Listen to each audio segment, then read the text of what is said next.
So I think what you're probably going to see is that everyone's going to adopt AI for the promise of efficiency. The brands who really come out on top in the next 3 to 5 years are going to be the ones who are not just like using AI to do things efficiently, they're using AI to do the right things efficiently, to build broadly targeted brands, to build mental availability, to put these sort of laws of growth into practice.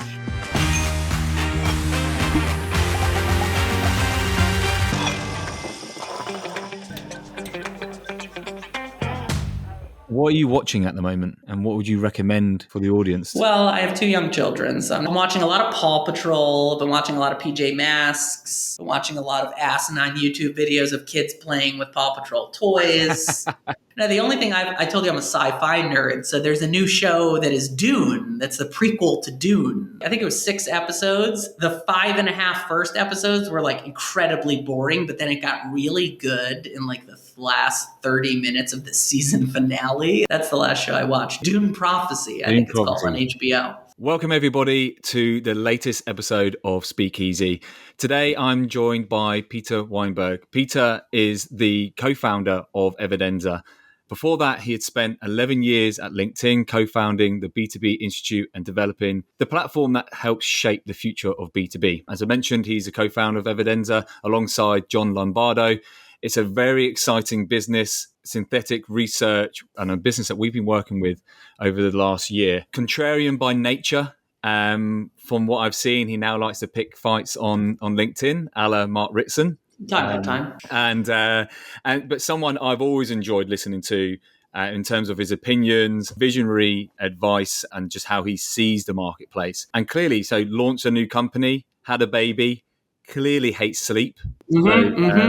Welcome, Peter, and thanks so much for joining us for today's episode. Wonderful to see you, David. Thank you so much for having me. Yes, between the new baby and the new business, it's been one of the most relaxing times of my life. Just sound sleep, endless relaxation on a daily basis. Well, look, hopefully today we can have a little bit of a stress-free kind of chat on all things marketing and B2B. I feel fortunate that we've got Peter with us today. We want to look forward into the future and what B2B and what's going to be happening in your business.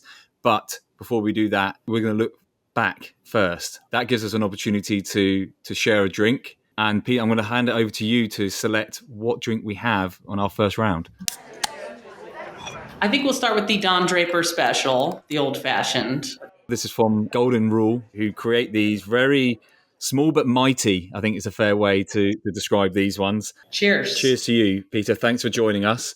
The best place to start is to ask the big question. Did you always want to be in market research? Yeah, ever since I was a very young child, probably since I was 3 or 5, I just told my parents, want to get into market research, B2B market research specifically. I wasn't one of those B2C market research kids. Nobody wants to be that I can imagine. When they grow up. Yeah. No, I mean, my jobs I was interested in changed over the years. When I was a kid, I actually wanted to be a farmer, which is kind of funny. I grew up in New York City, in Manhattan, and I thought it'd be interesting to be a farmer because I loved this farming video game, Harvest Moon, really deep cut for any video gamers out there. Yeah. And then I wanted to be a screenwriter. That's like mostly what I wanted to do. I wanted to be a novelist or like a screenwriter, but then I found out to be a screenwriter, you have to move to LA. And because I'm from New York City, I don't know how to drive. So LA is just a very poor cultural fit. And advertising was what was left, as creative as you can be without being an actual screenwriter, I would say. How did you get yourself into advertising? What was your starting place? Yeah, what was my starting place? Well, it was a cold night, David, in college. I think I was a senior in college. I was at a horrible place called Middlebury. That's where I went to college. Do not recommend. And I was wondering, as you do senior year, you wonder what you're going to do with your life. And I had no idea. I had no vision at all. But I used to watch a lot of TED Talks. Do you ever watch any TED Talks? TED Talks still a thing? And just by chance, one night at Middlebury, I stumbled upon this TED Talk. And it's one of the most watched TED Talks of all time. And it's by Rory Sutherland, who has since become I wouldn't say a friend, but certainly a mentor and someone I've gotten to spend a lot of time with in person. But at the time, I was introduced to him through his TED Talk, which I think is called Confessions of an Ad Man. Yeah. And he's just sort of talking about the ad business and how it's applied psychology. And anyone who's ever heard Rory knows probably the most entertaining and most quotable man in the whole industry. And I just remember watching him and just being I want to do that. whatever this guy's doing, I want to do that. I want to get into that industry. And ideally, I want that job. And so that's what kind of put advertising on my radar when I was in college. And then I immediately applied for a job at Ogilvy because I was like, well, that's where Rory works. And then I was very quickly rejected. I think I was pretty much instantly rejected. Tried a bunch of different applications and ad agencies, and eventually I found myself a job as a assistant account executive at an agency that no longer exists. I always think, agency, always a great way to sort of like start and get a lens on the industry. I worked at a creative agency, then I worked at a media agency briefly. That was my first 2-3 years. Yeah. And then I was at LinkedIn. I mean, honestly, I spent the vast majority of my career at LinkedIn. So that was how it started. That's right. How did you come about going to LinkedIn? My mom actually encouraged me to go work at LinkedIn. She was very early on LinkedIn, and she was always like a LinkedIn bull. And she was like, Peter, I don't care what the job is, like get in there. Like this company is going to be a rocket ship. And it was a rocket ship. Yeah. I mean, it doubled in size every single year I was there. I had probably 10 different jobs in 10 different years. So that was a formative, ultimate career opportunity for me. Was that the first moment you made your parents proud by LinkedIn? That still hasn't happened, David. I'm trying on a daily basis, trying to get my parents to be proud, but it hasn't happened yet. Going into LinkedIn, rocket ship, real excitement, founding a completely new part of LinkedIn, the B2B industry. Where did that opportunity come from? I have this theory, which I still have. I had it and I still have it, which is that, the best ideas come from your customers. So really what happened was the customer identified the gap for us where, John and I got asked to present, I think it was to Cisco. So John and I went into a conference room, screamed at each other for a couple of days, as we do. That's our creative process. And we came up with a B2B trends report that we presented to Cisco, and they loved it. We presented it to a few other clients. They loved it. And then we went back to Penry Price, who's the head of the LinkedIn ad business. And we were like, hey, Penry, like this is a gap.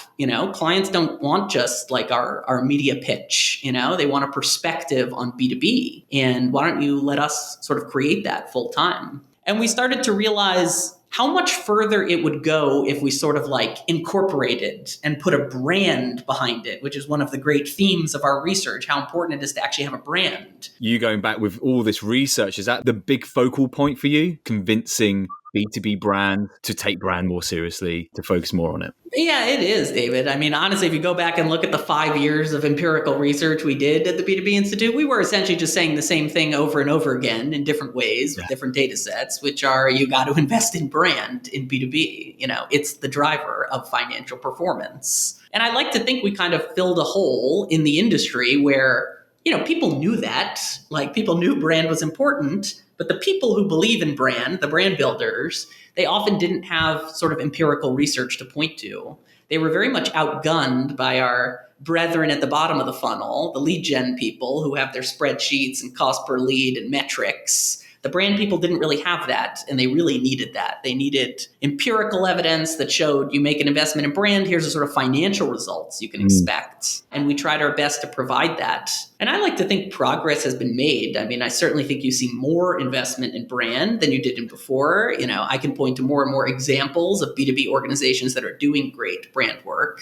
But, the war on brand is not over. The battle is not won by any means. Whilst we think about on the next drink, I'm curious, from your past, is there a brand that you just love, that you look back on, and that perhaps even had a big influence on you getting into the industry? Probably the brand I feel the most personal connection to would have to be Nintendo. Huge Nintendo fan. I know I probably seem like this super cool guy, but actually this will come as a shock to you, David. I'm actually a huge nerd. Nintendo is just like, they're just playing a totally different game where they're like, we're going to completely rethink how you game. Where like, you're going to have a Switch that you're going to take on a plane and then you're going to play it on your TV when you get home. Like super innovative, but always with this brand. Like they have a brand. They have branded characters in the same way Disney does. They've got Mario and they've got Zelda.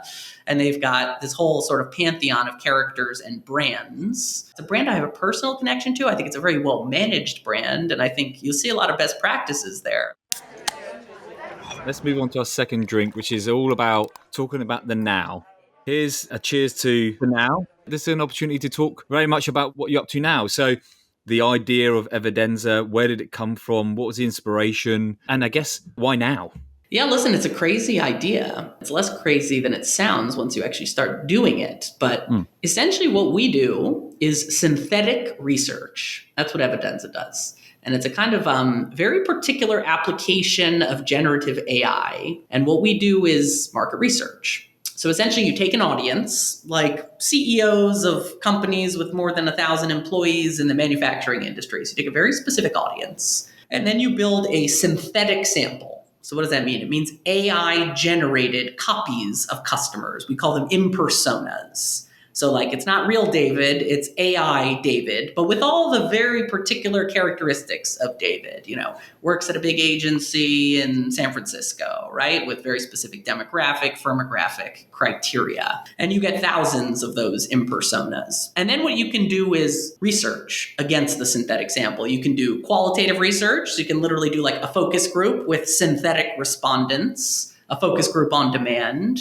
Or what most of our clients actually use it for is quantitative research. So you can get 1,000 AI-generated customers to take a very structured survey. And what we have shown through pretty extensive research is that you basically get the same answers you would have gotten from real people. You just get it, 1,000 times faster and at least half the cost, sometimes 10, 20 times more cost effectively.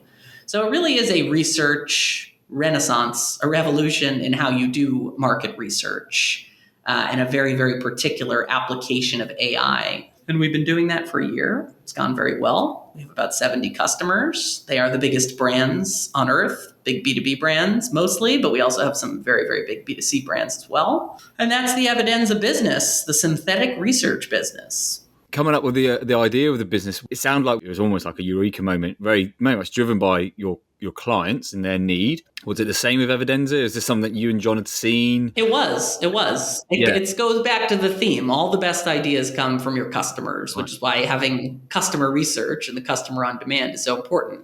So what happened is I got back from your hometown, not your hometown, your adopted hometown of San Francisco, David. Yeah. I don't believe you're a native. I'm not a native. No, it's the accent. Yeah. It's dead giveaway. So I came back from this meeting with Salesforce, and I had been presenting to the executives at Salesforce this very, very custom market research we had done on the category entry points for CRM. And I was in a weird mood where I was like both kind of like happy and sad at the same time. I was happy because the meeting had gone very well. They loved the research. They found it to be super valuable, thought it could really inform their go-to-market strategy. But I was depressed because the process of producing that research was just so painful. It could not really be replicated for other clients. I mean, we could bring it to Salesforce, which was one of our biggest clients, one of the biggest B2B brands in the world. But, we could not bring it to the tens of thousands of customers that LinkedIn has. It had taken 6 months. It had cost hundreds of thousands of dollars. Market research just does not scale. And then I think it was a rainy day, and I don't know, maybe it was June, maybe it was July. And just kind of on a whim, I went to ChatGPT, and I was like, hey, tell me some of the category entry points for CRM. And it pulled up a list. And then at my computer, I had 2 screens. This is the luxury office space that we had at LinkedIn. Yeah. 2 screens. Wow. So on one screen, I had the synthetic responses from ChatGPT. On the other, I had the real ones from CRM buyers, executive decision makers at big enterprise companies. And I just started to compare them. And they were remarkably similar. They weren't exactly the same, but they were like quite similar. And I was like, that's very, very interesting. And we actually kind of wrote a Marketing Week article about it at the time, being like, this is sort of an interesting space. But, you can do very, very primitive forms of synthetic research in ChatGPT to do very complicated forms of market research, like the other stages of a category entry point survey, or to get the true, heterogeneity of a sample. You can't do that in ChatGPT. But by chance, I had this friend, Brian, who I went to Middlebury with, which I told you was a terrible place, but there's one wonderful thing about Middlebury, which is that it's where I met Brian, who's one of our co-founders at Evidenza, who happened to be a software engineer. And I kind of told him what I had seen, and I was like, hey, I was kind of tinkering around, and I noticed, it was similar, it wasn't exactly the same. Like, do you think there's something here? And Brian kind of disappeared for a while, and then he came back to me with a synthetic research report, probably the world's first synthetic research report, where he had asked a lot of the same questions we had asked, but of a synthetic sample, AI-generated respondents. And I compared those results and they were basically identical. And I was like, okay, that could be a fluke. Maybe it was just that one category. Let's try the next category. Identical again. Then I tried the third category. I think it was business banking. Identical again. And then John and I were like, well, shit. As your point, why now? Why now? Yeah. Well, we're like, okay, this is a brand new technology, AI. Nobody has yet realized this particular application of AI, which is that it can replicate market research results with a terrifying degree of accuracy. We were like, well, we could be the first people to do this. We could sort of create this category. And although we absolutely loved our jobs at LinkedIn, and we had 2 young children, I had 2 young children, John also has a young child, we had mortgages, all of the things that would prevent you from quitting your job to start an AI business, we did it, I managed to convince my darling wife, Alex. I was like, this is a big opportunity. And we quit. We quit to start a synthetic research business about a year ago. Fortune favors the brave, for sure, certainly in business. Why should brands consider this now then? Yeah, well, this I think is probably why we've been successful is we've chosen our enemy very wisely. Like if you go into a CMO and you're like, hey, are you happy with your existing market research solution? The answer is never yes. Like that is a low NPS category. People don't like waiting 6 months for a survey and spending $1 million. Yeah. Like that is a very unpleasant process. It's very costly. It's very time intensive. It's also very stressful because you have no ability to iterate, unlike synthetic research where you can kind of like constantly iterate and go back and change the sample and ask new questions. Traditional research is very static. You've got to like set it, forget it, and then like regret it when it comes back to you 6 months later. So if you go into a CMO and you're like, hey, do you like market research? The answer is no, they don't like it. They don't like how slow it is. They don't like how expensive it is. They don't like how inflexible it is. So they are really hungry for a solution, especially in B2B, David. In B2C, if you're Colgate, I used to work on the Colgate account. My client, Mindell, she used to say, our target is people with teeth. So like getting people with teeth to take a survey, not super hard. Getting CEOs of Fortune 500 companies to take a 60-question survey for like a $50 Applebee's gift card, that is a really tough sell. It's basically impossible. So that's why this is an interesting thing about AI in general. One of our advisors is Linda Boff, former CMO of GE, who John worked for when he was at GE. And when we kind of first told her at the business, she was like, listen, it's a classic business thing. You've got painkillers and vitamins, and people don't buy vitamins, they buy painkillers, So when you think about AI and all the different applications of it, a lot of people are focusing on what I would say is vitamins, like creative generation is a great example. Marketers love generating creative. It's their favorite part of the job. Yeah. That's not the kind of thing they're looking to hand off to robots. Market research is something they pretty much universally hate that part of their job. So that's a painkiller. That's like, sure, I would be more than happy to have a robot, to have automation take on that particular task. So I think, again, it comes back to listening to your customers, understanding what their pain points are. Adverse kind of feedback. Have you had market research companies with pitchforks outside your offices? Oh, yeah, absolutely. I think a lot of people are like appalled at what we're doing. They think it's outrageous. I mean, we get all kinds of criticism and skepticism. Some of it I would say is substantive. Some I would say is like non-substantive. Like a lot of people are just like, bullshit. There's no way that works. To which we're like, we've run about 70 double-blind experiments where clients will give us their survey. We will produce synthetic answers. They will compare them side by side. And we have passed every single test. The famous one we did with EY, where the CMO of EY, Tony Clayton-Hine, she gave us her survey of CEOs of companies with $1 billion plus in revenue, and we reached 95% of the same conclusions as their real study. So the people who are just like, it's bullshit, I understand. Like, I admire the skepticism. It's a bold claim, and people, they're right to be skeptical. And from my perspective, we've proven it out in spades. And there's also a bunch of other academic research kind of validating the concept.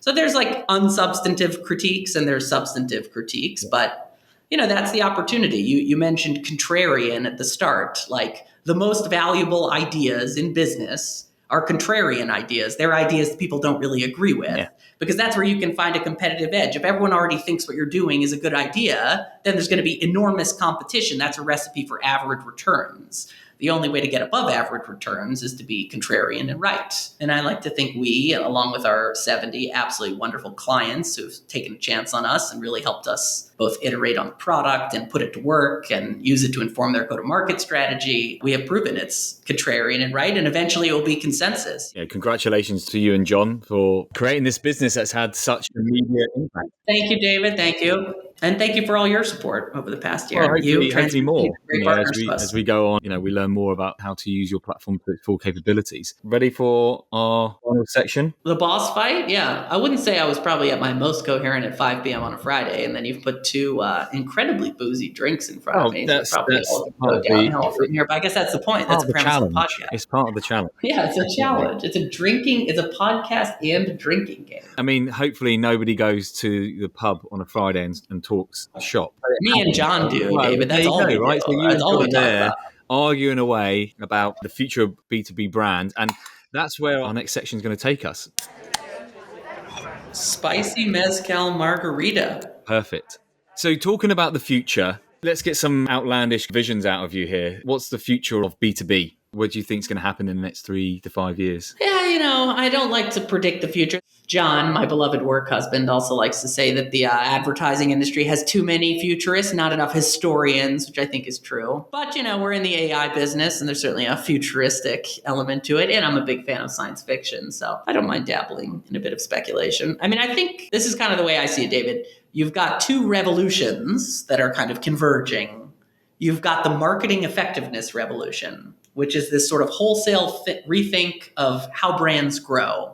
And that's the Ehrenberg Bass Institute, that's Binet and Field, that's Ritson, really rethinking the sort of like fundamental principles of how brands grow. It's brand, it's not just bottom of funnel, it's broadly targeted, it's distinctive, repeatable creative executions, not these kind of like one-off stunts or like rational product information. So it's really a playbook for brand growth and financial performance. And then you've got the AI revolution, which, if the marketing effectiveness revolution is an effectiveness revolution, AI is just essentially a efficiency revolution. It's like whatever you're trying to do, you'll be able to do it, 100 times faster and much more cost effectively than you could before. So I think what you're probably going to see, and I'd say I'm fairly confident, I did bet my entire career on this idea, so I have some conviction, is that, these things are going to come together and everyone's going to adopt AI for the promise of efficiency. Whether you're doing the right things or the wrong things, you may as well do them efficiently, But I think the real edge, the brands who really come out on top in the next 3 to 5 years are going to be the ones who are like at the center of that Venn diagram, who are not just like using AI to do things efficiently, they're using AI to do the right things efficiently, to build broadly targeted brands, to build mental availability, to put these sort of laws of growth into practice. And I think they're just going to pull way, way ahead of all the other brands in the category. Using AI is just going to become a sort of like normal commoditized thing. It's just like, what are you using AI to actually do? And the people who know what they're doing are going to have a huge advantage there. The end of the day, it's just a tool. The tool is only as good as the marketer who's using the tool. Definitely. What do you think is going to be the biggest challenge then for brands, whether it's a CMO or SVPs, VPs, and in relation to the evolution of AI in particular, but those big challenges ahead, what do you think they are? Let's go back to the two revolutions, the effectiveness and efficiency revolution. You've faced challenges on both fronts. Getting an entire organization to know and buy into a particular way of marketing, like Ehrenberg Bass style marketing, that's not easy. It requires a major investment in training. In some cases, the Ehrenberg Bass ideas are very contrarian. In some cases, they're like antithetical to how organizations have gone to market. So getting them to adopt that approach at all, super challenging. With AI, there's so many challenges. I think the biggest one that I've been kind of amazed by is that people don't seem to understand that using AI is a skill. They seem to think like if you give everyone AI, like you'll get totally equal outcomes because like the AI is the same across the board. If you put AI in the hands of somebody who really knows how to use AI, like our chief technical officer, versus, me and John, who I'd say are like pretty good at using AI, but like nothing, like Brian is like Mozart compared to us. And then you've got people who have like literally never used it before. You're going to get wildly different outcomes. So like I see these articles sometimes, like there was one in the Wall Street Journal about these organizations that haven't really gotten a lot of leverage out of AI, and they're like, ooh, they're skeptical. Like, where's the productivity gain? And it's like, yeah, because they're not measuring the effectiveness of AI, they're measuring the effectiveness of their organization in getting people to use AI. I've been in the space for a year now, and it is literally changing on a day-to-day basis. Like it's a full-time job keeping track of which models can do which tasks with the highest level of accuracy and reliability. So like we go through this funny thing all the time where like somebody on LinkedIn will be like, hey, I tried to do synthetic research and it didn't work at all. And therefore you can't use AI to do synthetic research. And I'm like, well, two things. First of all, you couldn't get it to do it. It doesn't mean it can't do it. It's like blaming a piano when you don't know how to play the piano for like being broken. The piano's not broken. You're broken. You're a bad player, right? But then also any statement you make about what it's not able to do, it's like, well, wait till tomorrow, I mean, the models are advancing at a like insane, exponential, rapid pace. I understand the challenge. I mean, I thank God every day that I'm in the space because I think it's the most interesting technology of our lifetime.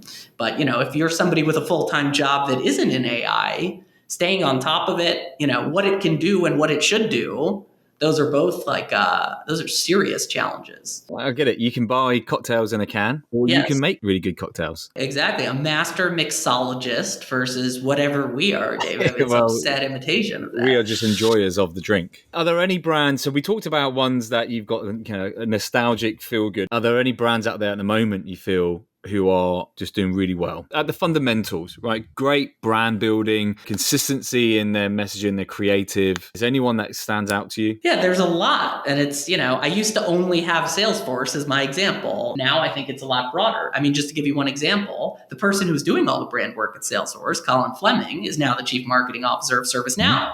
And ServiceNow is doing incredible brand work. I don't know if you've seen their new campaign with Idris Elba, but it's hitting on all the best practices. It's very distinctive, both in its branding and then it's kind of like funny and emotional.